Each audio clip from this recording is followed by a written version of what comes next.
Divine grace is Bhakti-Vedanta Swami.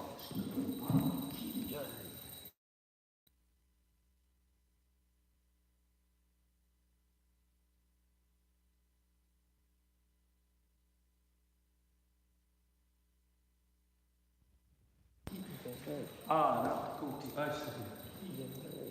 No.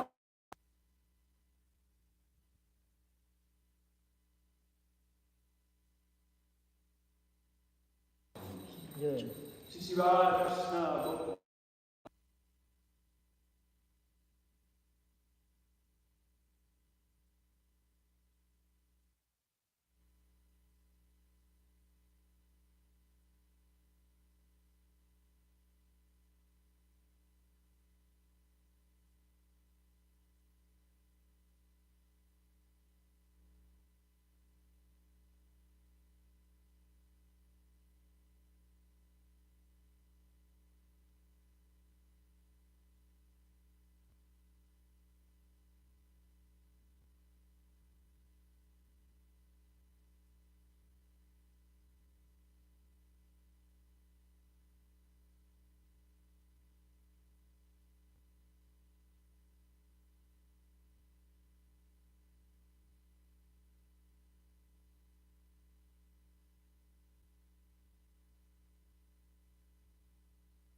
Om Namo Bhagavate Vasudevaya.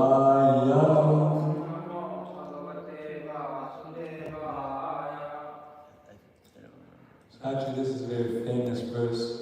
If you take the Bhakti Bhagavatam class, you have to memorize it. And if you don't practice it after that, you forget it, like me. But I do remember that we had to memorize it. So we'll go through the words. Tas.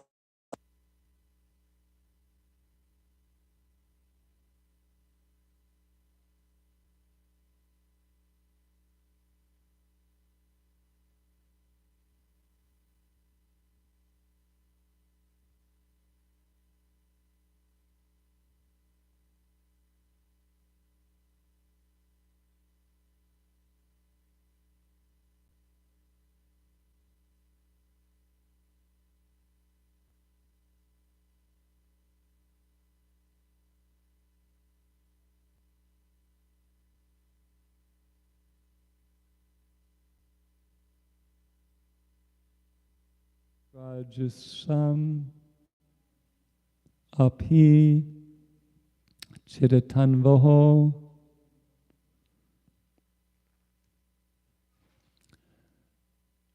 (3, 15, 43).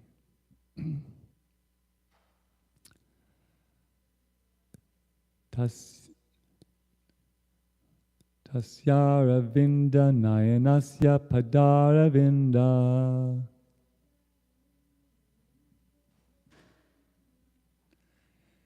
kinjalka mishra tulasi makaranda vayu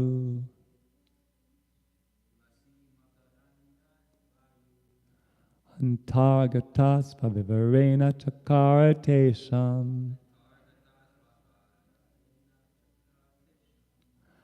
sanskobam aksharajusham apichitatanvo.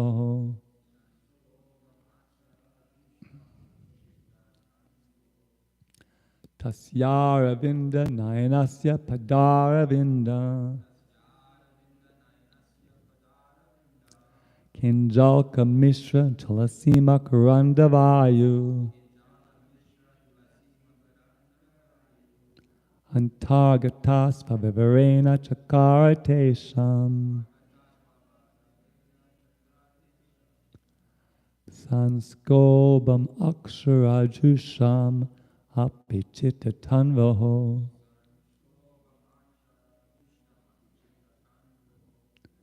Tasyara Vinda Nayanasya Padara Vinda Kinjalka Mishra Talasima Karandavayu Sanskobam Akshradusham Apichitatanvo Sanskobam Akshradusham Apichitatanvo. Oh, I skipped one, sorry. Antargatas Vivarena Chakaratesham Sanskobam Akshradusham Apichitatanvo.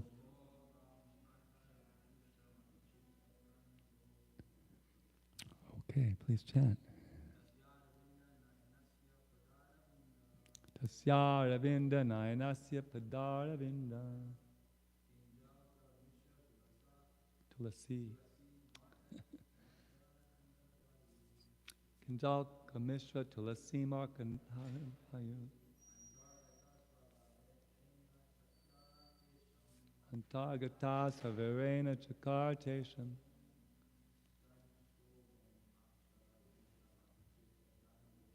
Sanskobam Akshra Jusham Apichita Tanvaho. Thank you. Next.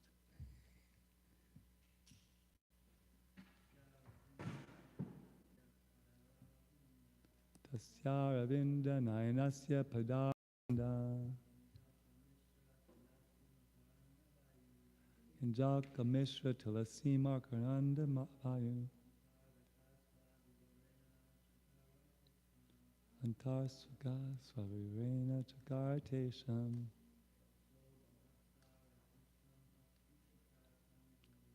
Sanskobam Akshrajusham Apichitatanbo. Next. Everybody chanted so? Tasya Ravinda Nayanasya Padaravinda Kinjalka Mishra Talasima Karandavayu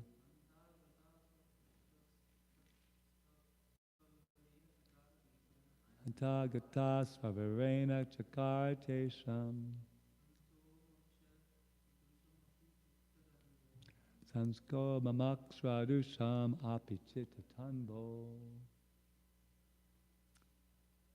Want to chant? Yeah. You can look on. We're trying to get everyone to chant today because Hansarupa enlightened us that Prabhupada wanted it chanted 10 times. We've only chanted it 5 times so far.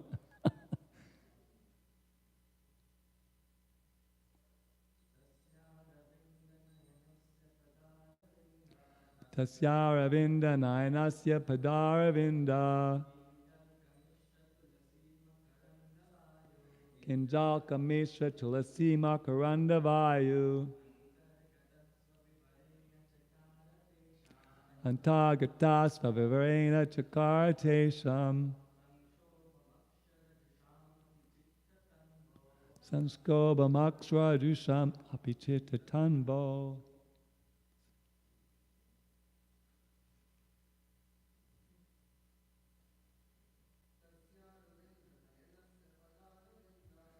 Ravinda Nayanasya Padaravinda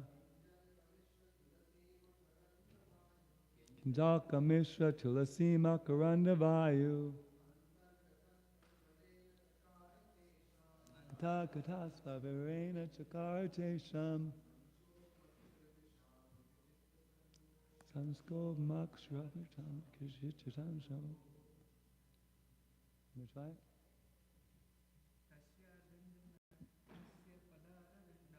Tasya Ravinda Nayanasya Padaravinda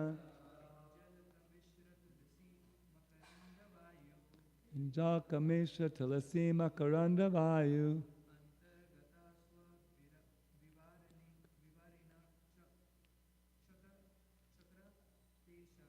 Antagata Savivarena Chakartesham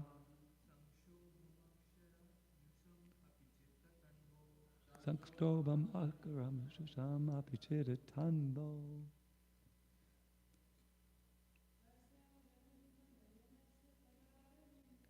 Tasyaravinda Nayanasya Padaravinda Jakameshva Tulasi Makaranda Vayu Antagata Savivarena Chakartesham Sobamaksharabshram Apichirhanlo Tasya of him Aravindanayanasya of the lotus-eyed Lord Pada Aravinda of the lotus feet Kinjalka with the toes Mishra, mixed. Tulasi, the tulsi leaves.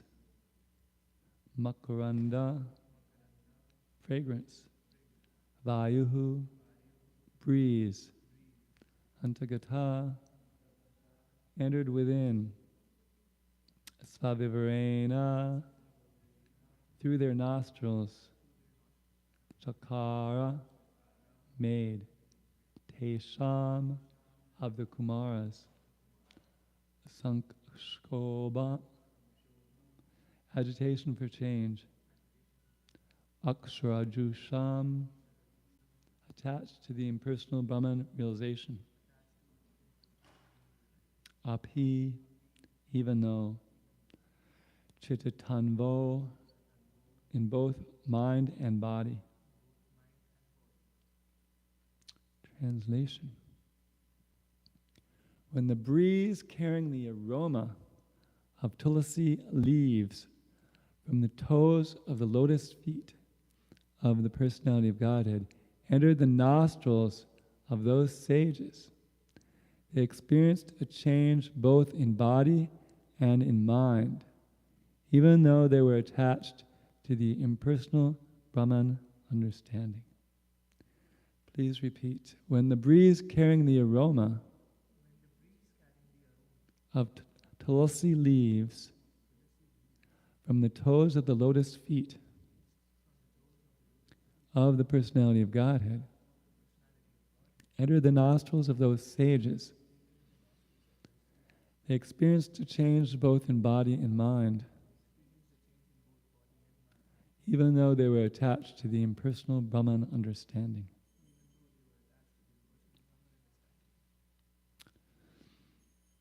Purport by His Divine Grace, A.C. Bhaktivedanta Swami, Srila Prabhupada. It appears from this verse that the four Kumaras were impersonalists or protagonists of the philosophy of monism, becoming one with the Lord. But as soon as they saw the Lord's features, their minds changed. In other words, the impersonalist who feels transcendental pleasure in striving to become one with the Lord is defeated when he sees the beautiful transcendental features of the Lord. Because of the fragrance of his lotus feet carried by the air and mixed with the aroma of tulsi, their minds changed. Instead of becoming one with the Supreme Lord, they thought it wise to be devotees. Becoming a servitor of the lotus feet of the Lord is better than becoming one with the Lord. Om Jnana Timurandasya Gyananjana Shlakaya Chakshun Militamena Tasmai Sri Gurave Namah Namo Vishnupadaya Krishna Pastaya Bodhale Srimati Bhaktivedanta Swamini Tinami Namaste Saraswati Devi Gauravani Bhatarini Nirvasesha Shrunivadi Pastatya Adishtami Jaya Shri Krishna Chaitanya Prabhu Nityananda Shri Advaita Gadadhar Shri Vasadi Gaura Bhaktivinoda Hare Krishna Krishna Krishna Hare Hare Hare Rama, Rama Rama Deve. Anchakalpatubhyascha, Kripa Sindhubhyascha, Patitanam Pavanebhyo, Vaishnavebhyo, Namo Namaha. So there's lots of things that can be said about this important verse. It's considered important because it's showing how that even somebody who's situated in the impersonal Brahman can become attracted to the personal feature of the Lord and the process of devotional service. Generally, the Kumars are seen as, it's described that there's 4 kinds of people who come to engage in devotional service. This is described in Bhagavad Gita by Lord Krishna, the 7th chapter, entitled Knowledge of the Absolute, text number 16. Let's see how it goes. Chatur Vida Bhajanti Mam, Janam Sukritinor Juda, Arta Jigyasu Arta Arti, Gana Cha Bharatarsamha. So Krishna outlines that there's 4 different kinds of people who end up approaching the Supreme Lord. And they are those who are distressed, those who are in need of money, those who are inquisitive, and those who are wise. So the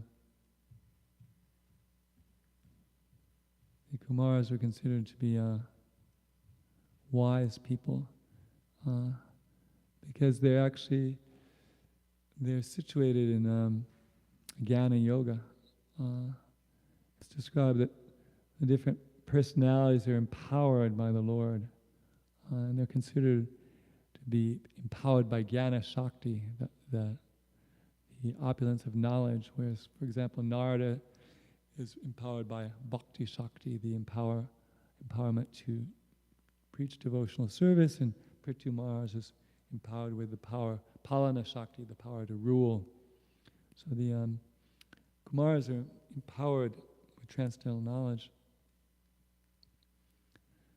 So it's described that there's 3 different levels of realization of the absolute truth in this very famous verse from the Śrimad Bhāgavatam, 1st canto, 2nd chapter, verse 11. Vedanti tattva vidas tattvam yadgyanam advayam brahmeti paramatmeti bhagavaniti shabite. It describes that this non-dual substance, the absolute truth, is realized in 3 features of Brahman, Paramatma, and Bhagavan.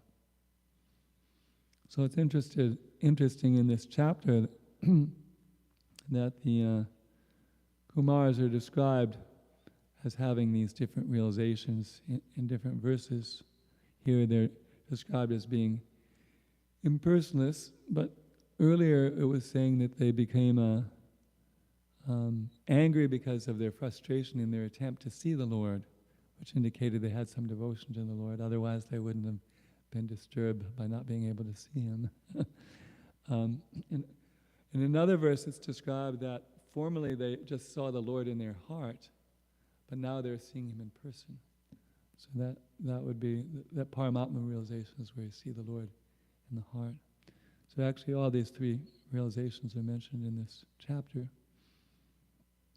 But primarily, they're considered to be monists who focused on the Brahman feature, which is said to be the effulgence of the Lord's body, the all-pervading consciousness, or the all-pervading white light, upon which all variegated material manifestations are resting.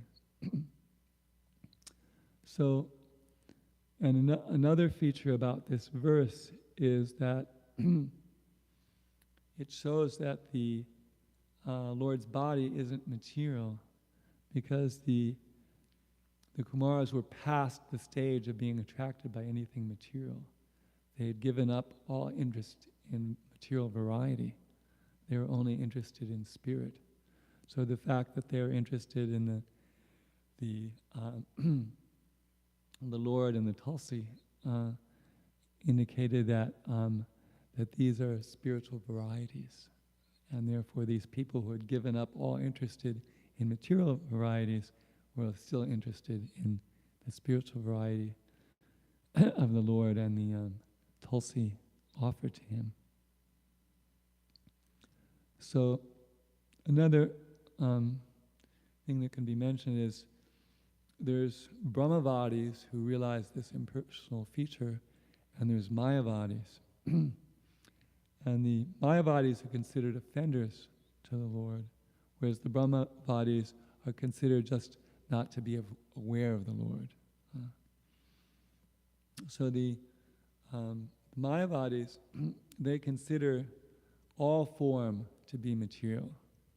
So when Krishna appears in his transcendental form, they consider that to be a form of the mode of goodness, and they don't actually consider it to be transcendental and superior to the Brahman effulgence. So that's actually an offensive mentality, and people with that mentality, they couldn't make it actually to Vaikuntha because of that offensiveness. But the Kumaras are open to understanding the transcendental variegatedness of the Lord, and they're attracted as soon as they encounter it. So it's important to know that there are material sense objects and there are spiritual sense objects, and we have spiritual senses, and our spiritual senses are satisfied by perceiving the transcendental variegatedness of the Supreme Lord and his spiritual realm and his devotees and his paraphernalia. We have the 5 knowledge-acquiring senses. So our sense of sight is satisfied by seeing the transcendental form of the Lord, and our sense of smell is satisfied by smelling the tulsi offered to him, the incense offered to him, the flowers offered to him, and if we're so fortunate, his own the fragrance of his body, which is very attractive. Actually, in the Antya-lila of the Chaitanya Charitamrita, there's a pastime where Lord Chaitanya smells the fragrance of Krishna's body and becomes mad in ecstasy. Krishna's body has its own ecstatic fragrance, which is transcendental. And then our ears become satisfied by hearing the holy name of the Lord, hearing the instructions of the Lord, hearing of the qualities of the Lord, the pastimes of the Lord. And our sense of taste becomes satisfied by tasting the food that's offered to the Lord. And the sense of touch is satisfied by touching the transcendental form of the Lord. The gopis are always eager to touch the form of the Lord. And it's described also the touch of the body of a devotee is considered transcendental. And the Maharaj Ambarish, he was looking forward to touching the body of a devotee. That was one of the ways he engaged his senses in devotional service. Hare Krishna. So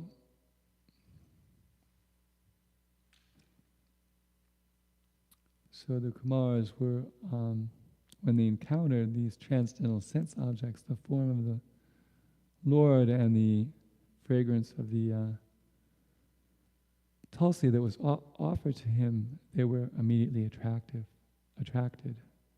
because these weren't material objects of perception, but they were spiritual objects of perception.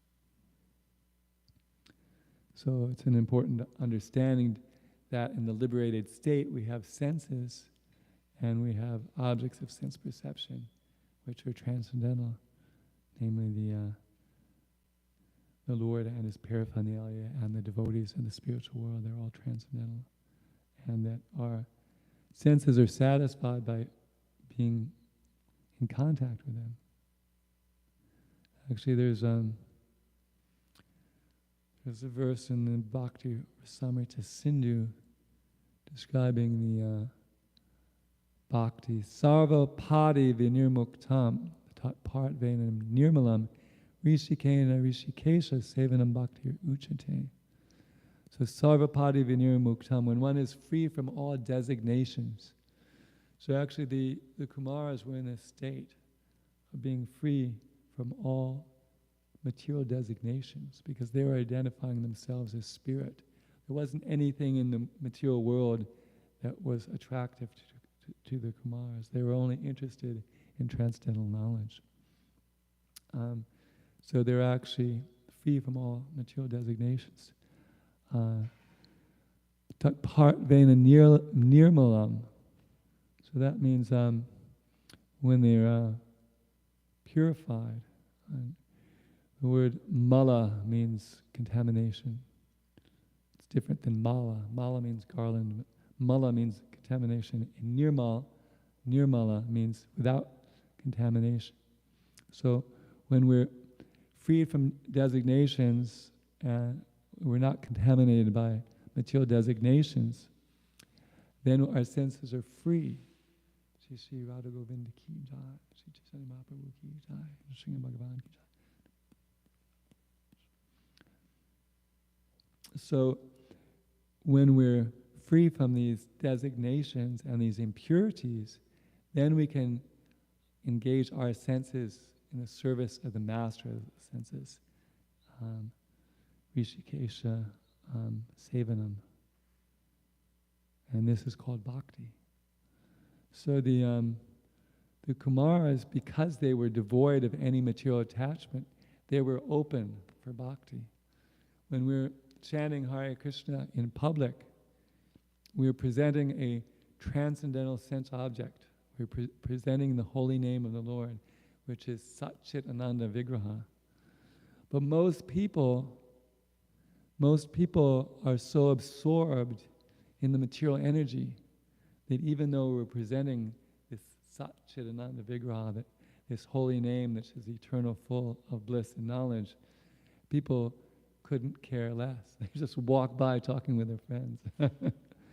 But although their senses could be attracted to it, they aren't. But every once in a while you encounter somebody who's a little open. One time we were singing, it was in the winter, so we're singing in the Times Square subway station. And I always like to look at people and see if they have any attraction, because I just offer the on-chantings to the people who are attracted, because it saves a lot of time, because most of the other people don't take them. So there's this one girl who was looking at the party and smiling with like an amazing smile on her face the whole time. So as she was walking past, I said, it seems like you have some attraction. Have you encountered this before? I was like, well, she must have some relationship with this chanting. She said, oh yeah, I've just heard some people singing at Union Square. So I said, actually, these are the same people. It's just in the winter we sing in the subway station. And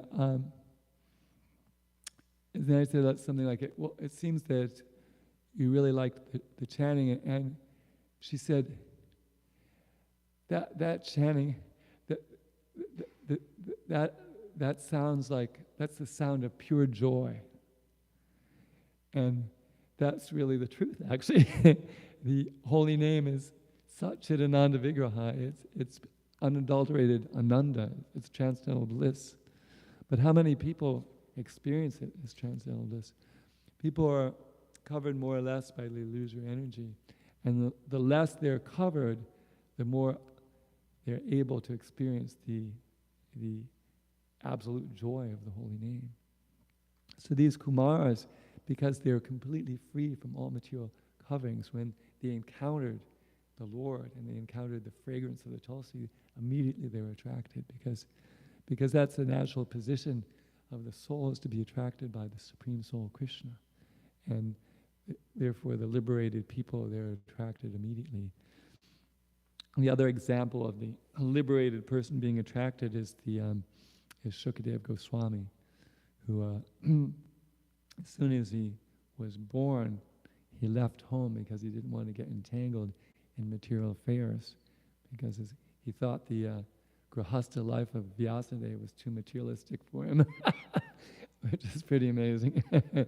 So he left for the forest, and they say that Vyasadeva attracted him back by having people chant different verses of the Bhāgavatam in the forest, and then because it was transcendental and he was transcendental, he would be attracted, and he was. So people who are liberated or are immediately attracted because of the attraction of the soul for the Supreme Soul. It's just this: people aren't attracted because they're covered by the material energy, and they're covered by the material energy because of their aversion to the personality of Godhead. The people who are more averse are more covered, and the people who are less averse are less covered. But when the people hear the chanting, whether they like it or not, they become less covered. So the more the people hear the chanting, the more liberated they become, and more they become able to appreciate the transcendental nature of the chanting. Actually, Prabhupada talks about that that if people cultivate a service attitude, then that attitude enables them to appreciate the transcendental nature of the holy name. So, let's see, anything else? Yeah, so another feature of this purport and pastime and translation is that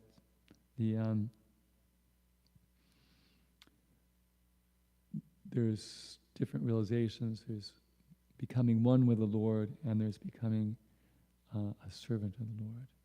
And that becoming a servant of the Lord is superior than becoming one with the Lord. And that comes up in the Bhakti Rasamrita Sindhu, where Rupa Goswami talks about 3 different kinds of happiness. He talks about material happiness, then he talks about the happiness of realizing one's spiritual identity or one's oneness with the impersonal Brahman, and then the happiness derived from devotional service.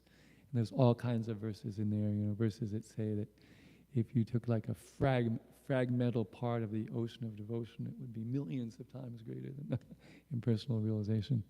That the people who've actually experienced all 3, they promote the happiness of devotional service as being the highest. And then Prabhupada would argue, there's cases where people go from a realization of oneness to the realization of devotion, but you don't have people going backwards, people giving up the taste of devotional service to go back after the oneness, So it is a higher happiness. And another proof, actually, that it's a higher happiness is from the pastimes of Lord Chaitanya Mahaprabhu, because these people, these monists, are thinking they're one with God, right? But they're only one with God in quality. But there are some people who are one with God in quantity also. For example, Advaita and Nityananda were actually one with Lord Chaitanya because they're all Vishnu Tattva, or manifestations of Lord Vishnu. Lord Chaitanya is the original form, Krishna, the source of all Vishnu Tattvas. And then Nityananda is his first expansion, Balaram. And then the Advaita Acharya is Mahavishnu, who's the Balaram expands into the 3 Vishnus, among other things, and Mahavishnu is one. So they are actually identical with God, but they actually took more pleasure acting as servants of Lord Chaitanya than they did acting as God. And when Lord Chaitanya would offer all kinds of praise to Advaita Acharya, he would become upset because he took more pleasure in acting as a servant of the Lord than acting as the superior of the Lord. So in fact, he had to preach Mayavadi philosophy to get Lord Chaitanya upset, so he would chastise him, and then he could feel subordinate to the Lord being chastised by him and feel good about life. So, and then there's a verse in that 6th chapter of the Adi Lila, the glories of Advaita Acharya, where he says, I'm a servant of Lord Chaitanya, a servant of Lord Chaitanya, I'm a servant of Lord Chaitanya, and a servant of his servants. So even those people who are one with God in every respect, they understand that service to the original personality of Godhead, Krishna, is the ultimate joyous devotional experience. Nothing compares to that.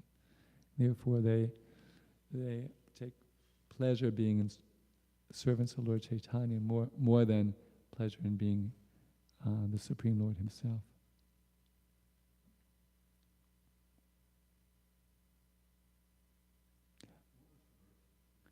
It's the very famous verse that you have to memorize if you take the Bhakti Vaibhava course.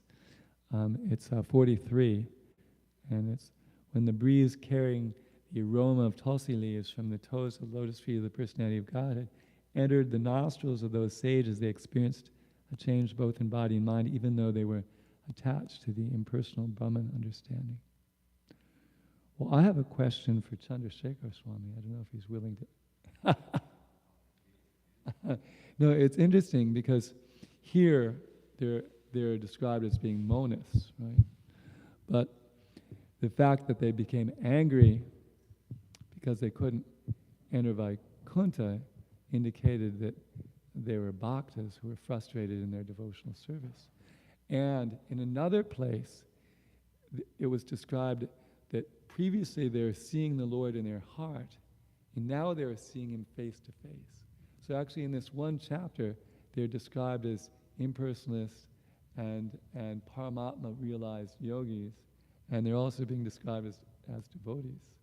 And I'm just trying to figure out how you sort it out, you know. Do you have anything to say about that? Well, I would say, first of all, that Brahman realization and the realization that some yogis get is kind of the same thing. There are some yogis who drill their senses and go through the Ashtanga system, but their goal is to rise to the heart chakra and see the Paramatma there as the size of the thumbs. Right. That's actually their goal. Whereas other yogis are into a meditational process to merge with Brahman, which is, I think, a slightly different thing. Those are not quite the same thing. And I don't think the four Kumars were that kind. Right. They were the earlier kind, And evidently they had heard about the form of the Lord, but they had not experienced it. Okay. So they were kind of nascent, bhaktas. They were going to check it out. So they were and they weren't, in one sense. They weren't yet. But if they hadn't been nascent bhaktas, what would be their point in going to Vaikuntha? They wouldn't have gone there, But at the same time, because they wanted to see the Supreme Lord, and they were checked by the Jayan Vijay, it indicates they must have not already been full-fledged bhaktas at that time, because maybe Jayan Vijay wouldn't have made any effort then if they were full-fledged bhaktas. And on the other side of the coin, why would they have made that journey? They would have just engaged in devotional service the way devotees do, So it kind of indicates that they were a sort of borderline case. That's how I respond to it. Thank you. Does anybody have any other questions and comments related to the class or the verse? Or?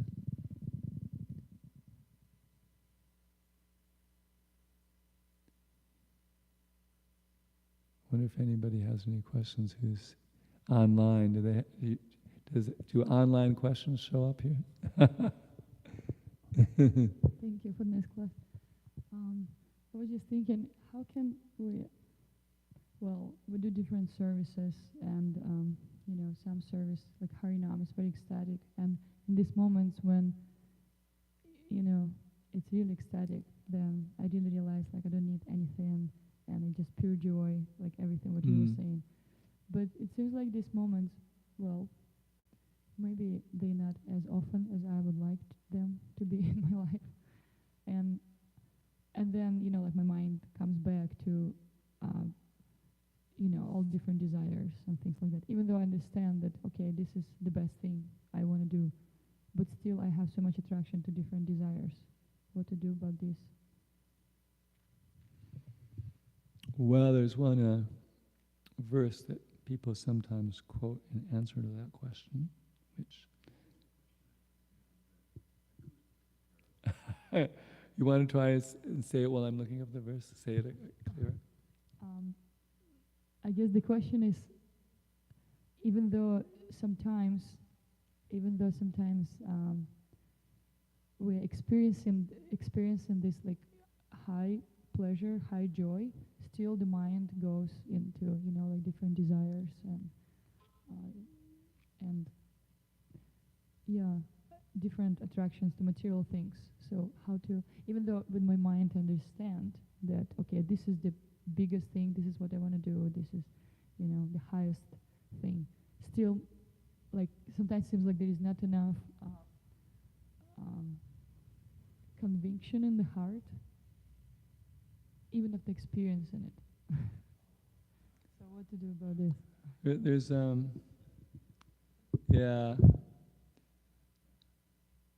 there's one verse they quote in this connection.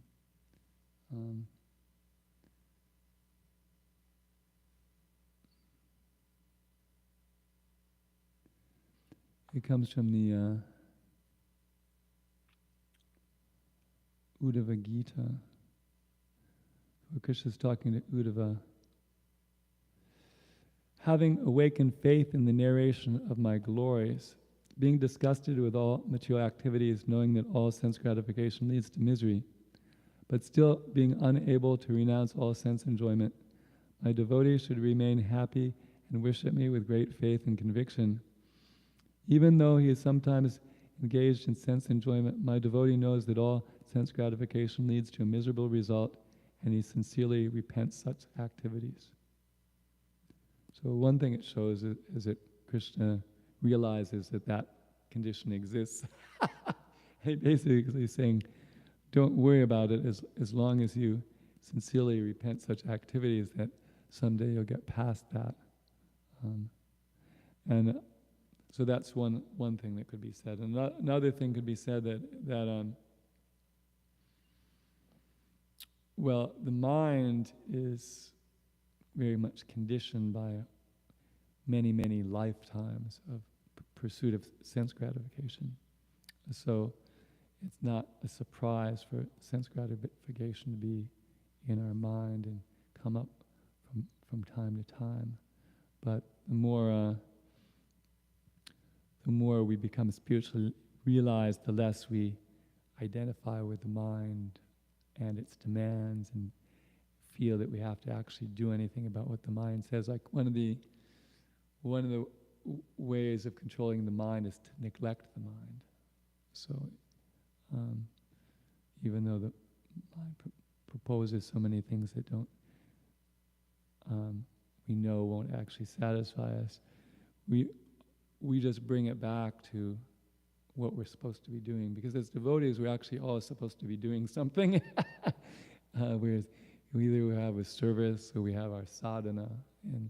And if our mind is all filled up with our service and our sadhana, then the haunting voices of sense gratification are in the background. And they're just when we encounter them, it's just a reminder to be more absorbed in our devotional service so we won't notice them or they won't disturb us. And so that's two ways I would answer it. How would you answer that?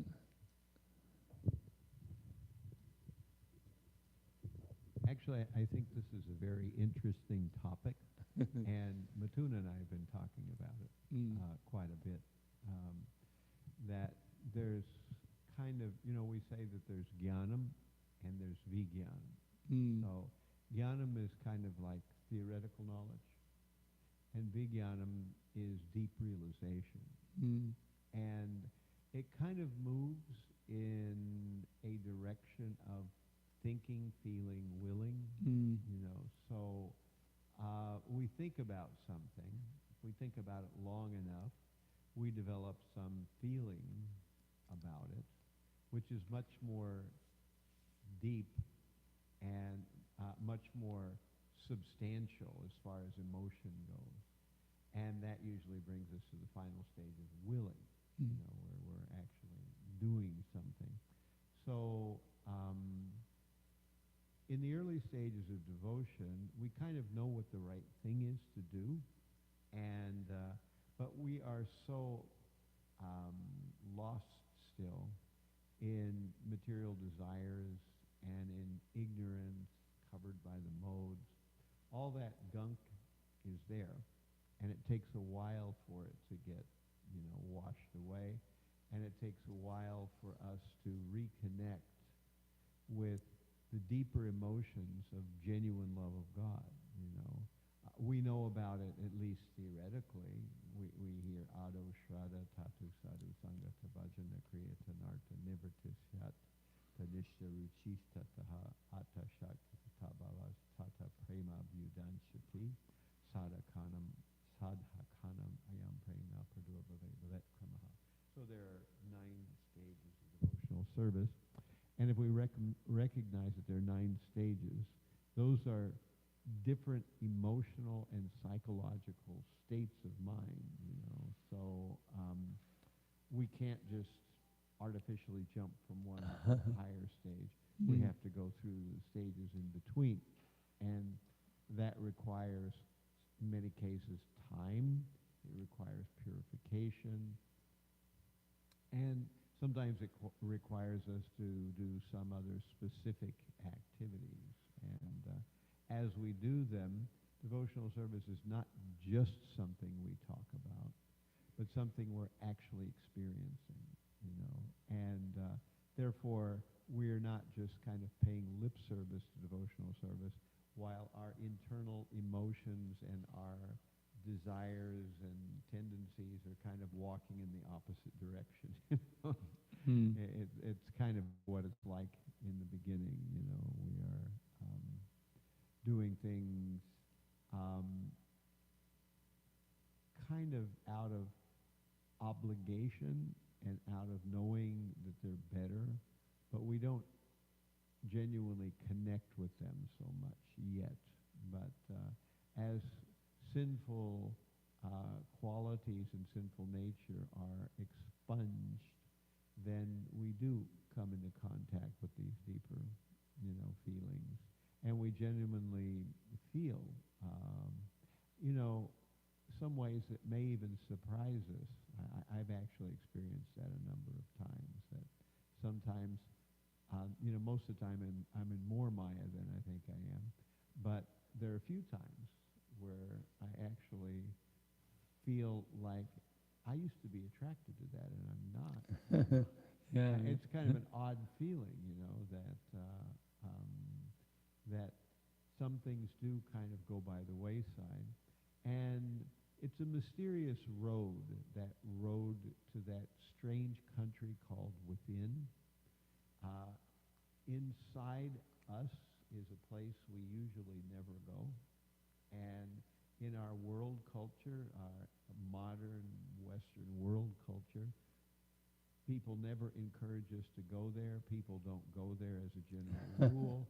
People don't know their way around that place, and they stay away from it if at all possible. But we're actually talking about a process that, instead of avoiding it, tries to go headlong into the heart of darkness, or that strange world inside, We're comfortable with what we can see, and we're a little less comfortable with what we hear.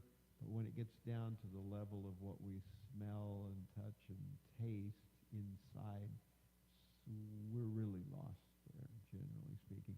However, that's where reality really is, that eventually, through that strange pathway inside, we will come out a door that is actually in the spiritual world.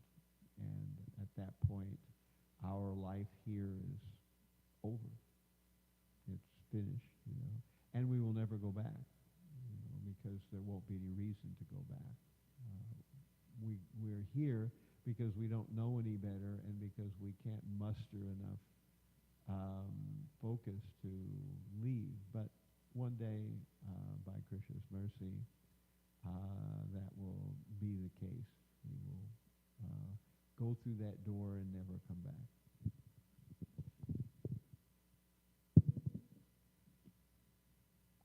Thank you for that. When you were saying that, it was interesting how you said usually we think we're in more Maya than we find out we're in more Maya than we thought we were. But every once in a while we find out that we're more devoted than we thought we were. I remember, like, deity worship isn't my favorite thing, but in San Diego I would make up the Tulsi plates the day before because I really like Tulsi puja. I'd polish both the men's and the women's Tulsi plates during the Bhagavad Gita class, And I noticed that the pujari for the deities, like, he would routinely come in like 5, 10, 20 minutes late for dressing the deities, and I knew Prabhupada had really high standards of punctuality for deity worship. So I actually, because I was there and I was clean, I actually volunteered to dress the deities. And then, but I just did it absolutely out of duty with no interest in dressing deities at all, And then I went home for 3 weeks. I went to see my guru in Gita Nagari, and I went to see my mother, and so I didn't do it. And when I came back, I was actually eager to get on the altar and dress the deities, which was completely out of character for me. And I realized that somehow that attraction had arisen because I did it out of duty. Yeah, it was completely inconceivable, Yeah, I discover sometimes an accidentally Krishna or inadvertently Krishna. And also, like, you're talking about how you notice that you've become detached from something that you used to be attached to. Like, I find, like, when I go home to my family, whatever is going on there becomes just less and less interesting as time goes on, because I have all these wonderful devotional things I like to do, and they're doing the same old things they've always done, and it actually has very little taste. It's not like I'm averse to them, but that there's no real,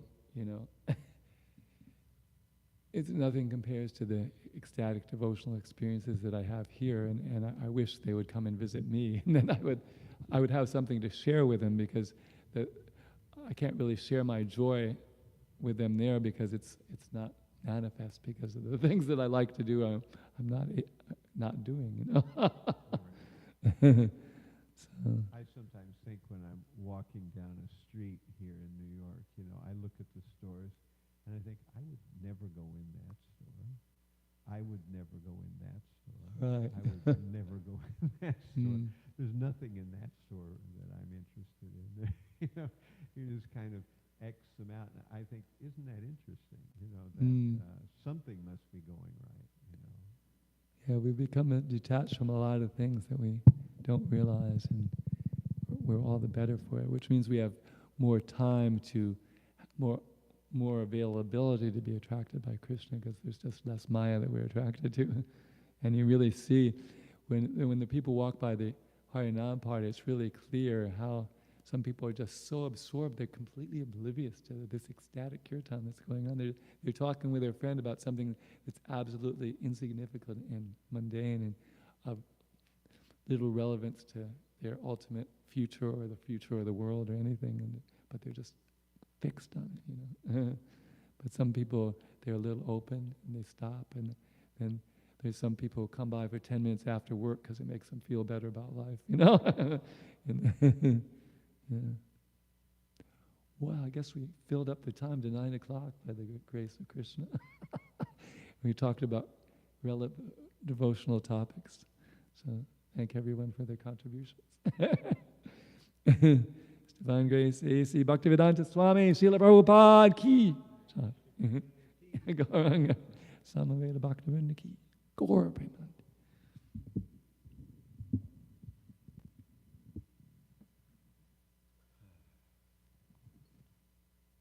We can always pray, you know. I do a lot of praying these days for detachment from things I'm too attached to. Attachment to the devotional, you know.